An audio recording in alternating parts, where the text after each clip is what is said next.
Hey, sorry for the huge wait, guys. There were a lot of factors preventing me from getting to this episode. For a while, I was really going through some creative struggles on how to approach these episodes, which is why you guys got Do Princess's Dream of Magic sheet first. And after that, I was in a huge creative funk. It wasn't until someone sent me a fan message about what they liked about my series until I got re-inspired again.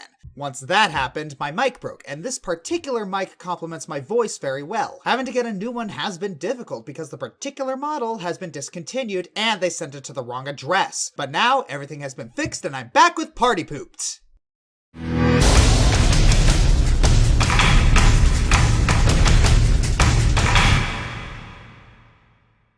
So this opens up with Twilight Sparkle being seen with her friends. She, in typical Twilight fashion, is fretting over arriving foreign dignitaries.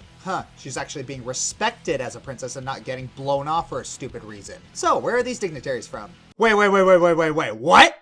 Yakistan?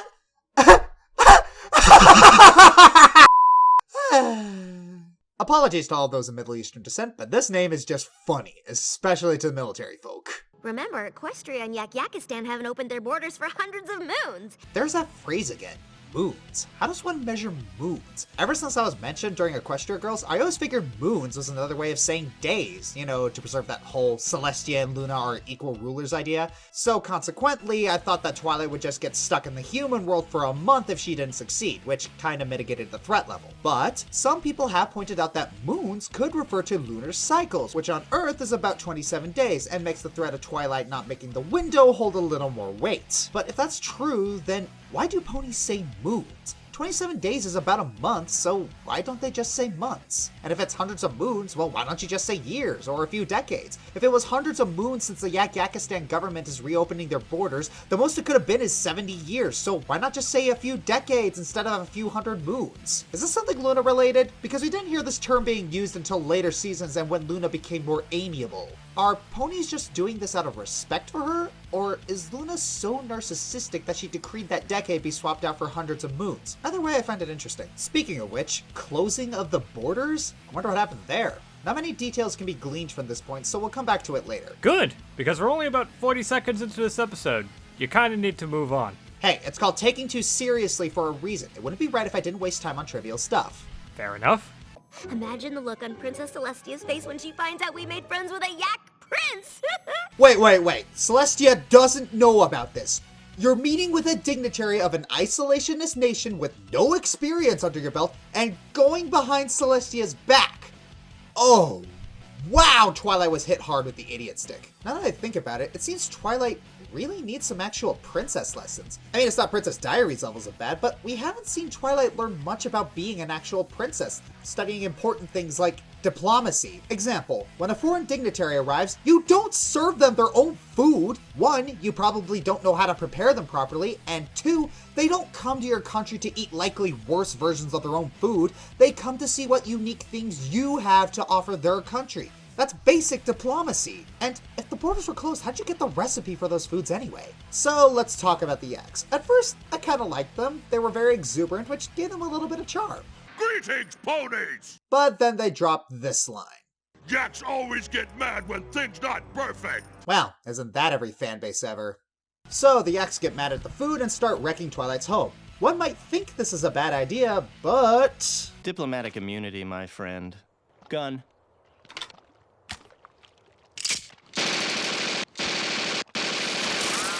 Diplomatic immunity. While that was just being silly, it's kinda relevant. Ponies as a culture are kinda pushovers and will put up with anything for the sake of gaining friendship. So yeah, the yaks committing vandalism without consequences? I totally buy it.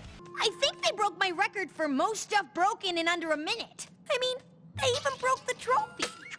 A trophy for breaking stuff? Odd category for a contest, unless that was for the pony version of the Gooness World Records, which would be kinda cool since Gooness only sends out boring certificates and won't ever return my calls! Best browning reviewer is entirely subjective and not even a valid category. Now with that attitude...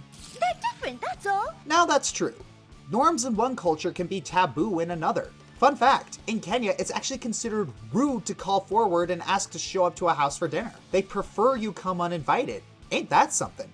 So, yes, I'd have to say my suspension of disbelief for the yak's violent and perfectionistic culture is pretty high. So then everyone tries to show the yaks more pony versions of yak things. Again, it's not surprising they get angry because imitating something poorly to any culture could be considered rude. Fun fact, in Kenya they actually take their cereal with hot milk instead of cold milk. I learned that one the hard way. Pro tip, if you're ever touring in a country, order a burger. They're safe. Seriously? Seriously? Ha! Pinkie just said seriously. Twice. I'll just let that one sink in. Because if it's not perfect, they're gonna smash everything. And I'm not sure how much more smashing this visit can take. You're putting all that pressure on Pinkie, a pony who can barely handle 2 babies? Editor, go get the lawn chairs. I want a front row seat for when Equestria burns. Whoa, dude. That's kinda sick. What? I was joking. Was that not obvious? Really? With you, it's, pretty hard to tell sometimes. Oh, come on. Do you really think I'm that sadistic? Ouch. Why are your eyes darting around like that? That's what I do when I'm not nervous! And the winner of the best delivered line so far this season goes to Pinkie Pie! Great job, Miss Pie. What are you going to do next? That is kinda dangerous. You are probably going to pass out. So, the yaks are oversensitive, get super angry and violent over little things, and take innocent gestures as horrible insults? Hey, it's feminism! Oh, come on, just let me have that! You could have just said Tumblr and no one would have minded. Oh no, Tumblr's way too easy a target. Fine, we'll meet in the middle and say Tumblr feminism. Tumblr feminism. Fumblerism! How am I supposed to make this party feel like Yakistan without actually going there and bringing something back? Gummy, you're a genius. Did Gummy just transmit a telepathic message through his tongue? I don't care if that makes no sense, that is my headcanon now. So Twilight's friends check up on her but can't find her, even though Fluttershy apparently checked all of the Everfree Forest. I'm not sure if I should be impressed that Fluttershy's animal talent has been honed to that degree, or disappointed that the Everfree is becoming less and less dangerous from the first episode. They receive a letter from Gummy, who drops from the ceiling. What, does he have spider powers too? So Pinkie's train ride to Yakistan is halted because of sheep. The train line is really nonchalant about this.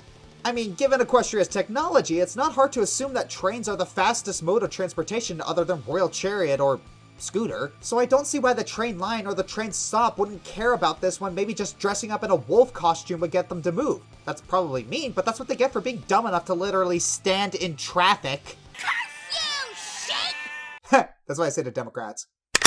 Oh, come on! Take a joke, guys! So then Pinkie meets that one pony from that one episode, which caused a bunch of silly controversy. Yeah, I got some words to say on that eventually. And hitches a ride on the back of a carriage. This carriage is being pulled by Earth ponies, who are somehow able to run while asleep. Huh. That reinforces what we saw in Over a Barrel. Jeez, Earth ponies are so endurant they can run while they sleep. That's hardcore. Earth ponies. Master race. Ignoring. Then we come back to Spike shredding it on the piano. Wow. That's actually a pretty cool callback to the first generation of MLP. Finally, they're giving Spike some cool new quirks and talents that actually make him look good instead of incompetent and... Piano play itself? Music alive! The world keeps finding new ways to disappoint me. So the yaks are so peeved at this action that they declare war. Okay, let's ignore the obvious disproportionate retribution that everyone has pointed out and take this a little seriously. Maybe this was what happened between the ponies and yaks last time, which caused them to close borders, and since it's the second time, they're now declaring war. Or they already did go to war during the previous time and the borders were closed because of that. Either seems likely. As for the actual war, I'm sure we can all recall from Twilight's Kingdom that a Justa Balicorn can go toe-to-toe with someone who can effortlessly wreck buildings with a quickly charged blast. We also have Celestia and Luna, who have banishment powers and control celestial bodies which could either fry or flood a place they so desire. Pegasi could manipulate the weather to cause storms, there are many different spells unicorns can use, and Earth ponies are strong enough to smash through rock and pull locomotives. But in spite of these obvious advantages, well, obvious to us, Twilight is still nervous and sad. Why is that? I can think of 4 theories. 1, Twilight isn't a military strategist and doesn't realize Equestria's advantage. Highly likely. 2, she is aware of her advantage and doesn't want to exterminate the yaks. Also likely. 3. The Yaks have technology or military strength to match that of the pony's abilities. Less likely, but still interesting to think about considering we really don't know about the level of technology of other nations. And 4. She just said that she failed. Definitely the least interesting and least likely. We cut to Pinkie continuing to narrate her adventures worse than Spider-Man. She goes off on a tangent, makes a Beatles reference, does some things that are impossible to do in an afternoon, which really makes me think she made the whole thing up, and arrived at the northern border with Cadence. No pony who's attempted this climb has ever returned. That's what they said about the Everfree Forest. I think she'll be fine, especially if you go with her. You're not going with her. Cadence, what are you doing? You said this was dangerous. Dude, Cadence, help her! Wow, Cadence. Move. So then we cut back to Twilight, who mopes and activates a trapdoor. We cut back to Pinkie. Boy, the story's jumping around a lot. Pinkie then comes across a creature that seems less like it wants to eat her and more like it found her annoying and trespassing. Get off my lawn, you crazy kid! Then we cut back to Twilight's group, where we find that Pinkie has a secret party planning cave and has tabs on every pony in Ponyville. Okay, there is no way she could supply all of this on a baker's salary or manage this without official government certification. I'm positive that parties are supplied by taxes. It turns out that Twilight is afraid of quesadillas. Oddly specific? Is she afraid of the cheese, or just cheese when it's in a quesadilla? Is it just an innate fear, or did she have a traumatic experience? Well, either way, sorry Twilight, being afraid of cheese or quesadillas loses you a few likability points. It's notes for the party she wants to throw for her folks' 50th anniversary. But they ain't nearly that old. Huh. She's already planning their 100th, too. And their 500th? Well, time to get cracking on this little detail. Either that's an offhanded joke, Pinkie was just having a silly flight of fancy, Pinkie was just being Pinkie, or ponies actually live a long time. But that's just silly. I mean, we've never had any previous hints that... Wait a minute. In Winter Wrap-Up, Twilight said the tradition was in place for hundreds of years since the founding of Ponyville, and Family Appreciation Day says that Granny Smith founded Ponyville when she was around the main Six's age. 1 instance is a joke, 2 instances is a coincidence, 3 times might just be a confirmation. I can't believe this! This isn't an inconsistency in the writing, it's just normal for ponies to live hundreds of years. This does put the whole 1,000 years ago detail that has existed throughout the series into a new perspective. Maybe alicorns aren't just the ones that are long-lived. Maybe all the worries that Twilight would outlive her friends can finally be put to rest. So Pinkie reunites with Twilight's group, they have a touching moment, and Pinkie gets an idea. So, do we walk back up the slide or what?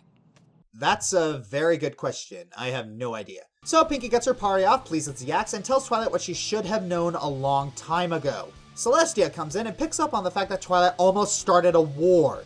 Oh, I shudder to think about how that conversation goes. Celestia is going to have some stern words for Twilight for going behind her back and almost starting a war, and probably Twilight's going to be mad at Celestia. I mean, unless Celestia has been giving Twilight princess lessons off camera, which is likely because that would probably make for a boring episode, we haven't seen Celestia prep Twilight for anything concerning a princess, like diplomacy at all. But maybe she thought she wasn't ready. Overall though, I had fun with this episode. Many of Pinkie's deliveries were really good and I got a lot of laughs. Twilight kind of held the idiot ball, the Yaks weren't too likable, and it's disappointing to see every other race other than ponies as a race of friggin' jerks. But in the end, I enjoyed myself when I wasn't taking it too seriously.